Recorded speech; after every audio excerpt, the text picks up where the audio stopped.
এক গ্রামে দুই ভাই একসঙ্গে বাস করত। বড় ভাইয়ের নাম ছিল হাসান আর ছোট ভাইয়ের নাম হোসাইন। তারা দুজনেই কৃষক ছিল এবং নিজেদের ফসল একসঙ্গে চাষ করত। একবার ধানের মৌসুম শেষে দুই ভাই ধান কাটার পর সমানভাবে ভাগ করে নিল। কিন্তু বড় ভাই মনে করলো, আমার ছোট ভাইয়ের একটি পরিবার আছে, তার অনেক খরচ, আমি একা, তাই আমার ধান থেকে কিছুটা তাকে দেওয়া উচিত। এই চিন্তা থেকে হাসান গভীর রাতে নিজের ধানের গাদা থেকে কিছু ধান তুলে ছোট ভাইয়ের গাদায় রেখে আসত। অন্যদিকে ছোট ভাই হুসাইনও ভাবল, আমার বড় ভাই সারা বছর আমাকে সাহায্য করে, সে একা থাকে, তার জন্য কিছু বেশি ধান থাকা উচিত।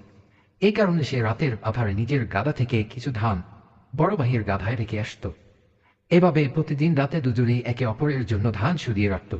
কিন্তু অদ্ভুতভাবে তাদের ধানের পরিমাণ একই থাকত। একদিন গভীর রাতে দুজনেই ধান সরাতে গিয়ে একে অপরের সামনে পড়ে গেল। তখন তারা বুঝতে পারল দুজনেই একে অপরের জন্য একই কাজ করছে।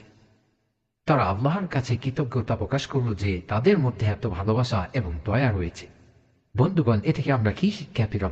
ভালোবাসা এবং দয়া মানুষের মধ্যে সম্পর্ককে আরও শক্তিশালী করে। আল্লাহর সন্তুষ্টির জন্য নিঃস্বার্থভাবে অন্যের উপকার করা উচিত। একে অপরের প্রয়োজন বুঝে সহযোগিতা করা ইসলামের গুরুত্বপূর্ণ শিক্ষা।